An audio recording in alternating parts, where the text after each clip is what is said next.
மாண்புமிகு பேரவைத் தலைவர் அவர்களே, இன்றைய தினம் எனக்கு கொடுக்கப்பட்டிருக்கிற நேரம் மிக குறைவாக இருந்தாலும் எனது கருத்துக்களை சுருக்கமாக உங்கள் முன்பு எடுத்து வைக்க மிகவும் விரும்புகிறேன்.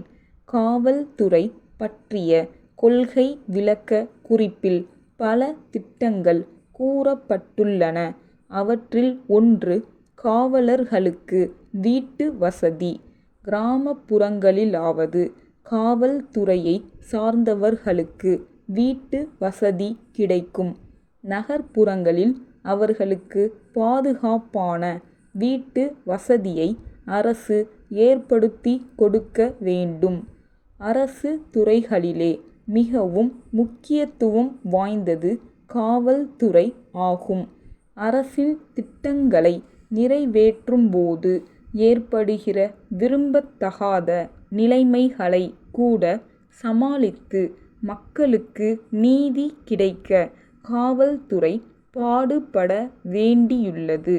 எவ்வளவுதான் நடுநிலைமையோடு காவல்துறையினர் பணியாற்றினாலும் காவல்துறையினரின் நடவடிக்கையால் பாதிக்கப்பட்டவர்கள் அந்த துறையினரை கடுமையாக விமர்சனம் செய்ய தவறுவதில்லை. காவல்துறையினர் தங்கள் கடமைகளை ஆற்ற வழி செய்யும் வகையில் அரசு அவர்கள் பக்கம் துணை நிற்க வேண்டும். அரசியல்வாதிகளின் செல்வாக்கு காவல்துறையினருக்கு எதிராக பயன்படுத்தப்படுகிறது என்ற கவலை மக்கள் அனைவருக்கும் ஏற்படுகிறது. நகரங்களிலும் மாநகரங்களிலும் தொழிற்சாலைகள் அதிகமாக இருப்பதன் காரணமாக தொழிற்சங்க நடவடிக்கைகளும் மிகுந்து காணப்படுகின்றன. வேலை நிறுத்தம், கதவடைப்பு போன்றவை நிகழும்போது காவல்துறையினரின் உதவி தேவைப்படுகிறது. காவல்துறை நியாயத்தின் பக்கம்தான் நிற்க வேண்டும் என்ற போதிலும் சட்டம் ஒழுங்கு பிரச்சினை ஏற்பட்டு கலவரம், குழப்பம் ஏற்படாமல் தடுக்கும் கடமை காவல்துறைக்கு உள்ளது என்பது மறுக்க முடியாத உண்மையாகும். அதேபோன்று மாணவர்கள் ஏதாவது காரணத்திற்காக போராட்டம் தொடங்கிவிடுகிறார்கள். மாணவர்கள் சம்பந்தப்பட்ட போராட்டங்களில் காவல்துறை கடுமையாக நடந்து கொள்ள முடிவதில்லை. மாணவர்களின் போராட்டங்களில் சமூக விரோதிகள் புகுந்து கொண்டு மாணவர்களின் பெயரால் பல குழப்பங்களை விளைவிக்கிறார்கள். சுதந்திர போராட்ட காலத்திலிருந்தே மாணவர்களை பயன்படுத்துகிற வழக்கம் இருந்து வருகிறது. பலவிதமான எதிர்ப்புகளை சமாளித்து வெற்றி பெற்று நாட்டில் அமைதியை நிலைநாட்ட காவல்துறையினர் மிகுந்த பொறுப்புடனும் நேர்மையாகவும் பணியாற்ற வேண்டிய கட்டாயத்தில் இருப்பதை யாரும் மறுக்க முடியாது. சவால்களை எதிர்கொள்ள வேண்டிய நேரங்களில் காவல்துறை முறையான நடவடிக்கைகளை மேற்கொள்ள வேண்டும். அதே நேரத்தில் சம்பந்தப்பட்டவர்களிடம் மிகவும் கடுமையாகவும் நடந்து கொள்ள கூடாது.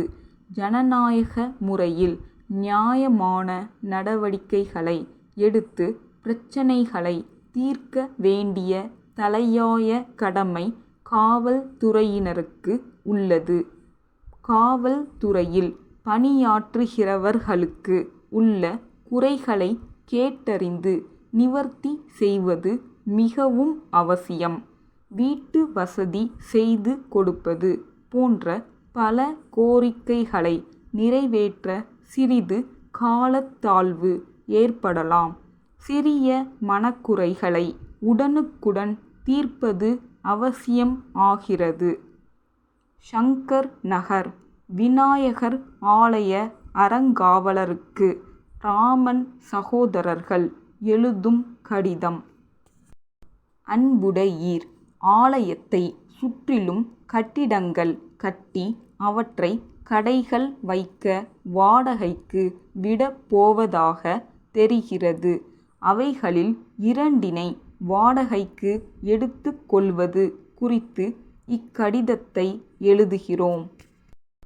நகரின் பல பகுதிகளில் நாங்கள் பல்பொருள் அங்காடிகள் வைத்து வியாபாரம் செய்து வருகிறோம். மக்களுக்கு தேவைப்படும் பொருட்களை வாங்கி வைத்து மலிவான விலையில் அவற்றை பொதுமக்களுக்கு விற்பனை செய்து மக்களின் நன்மதிப்பை பெற்றுள்ளோம் என்பதை தங்களது கவனத்திற்கு கொண்டு வருகிறோம். வாடகை, முன்பணம், மற்ற நிபந்தனைகள் குறித்து நேரில் பேசி முடிவு செய்து கொள்ள தயாராய் இருக்கிறோம். ஆண்டுதோறும் வாடகை தொகையை அதிகப்படுத்துகிற முறையில் 10 அல்லது 15 ஆண்டு நீண்ட கால குத்தகை ஒப்பந்தம் செய்து கொள்வதற்கும் நாங்கள் சம்மதிக்கிறோம். அவ்வாறு ஒப்பந்தம் செய்து கொள்ளும்போது ஆலயத்திற்கு நிரந்தரமான வருவாய் வருவதற்கு வழி ஏற்படும். அடிக்கடி வாடகைதாரர்களை மாற்றி அதனால் ஏற்படும் பிரச்சினைகளை தவிர்க்க முடியும். எங்கள் கோரிக்கையை பரிவுடன் கவனிக்கும்படி வேண்டி கேட்டுக்கொள்கிறோம். தங்கள் உண்மையுள்ள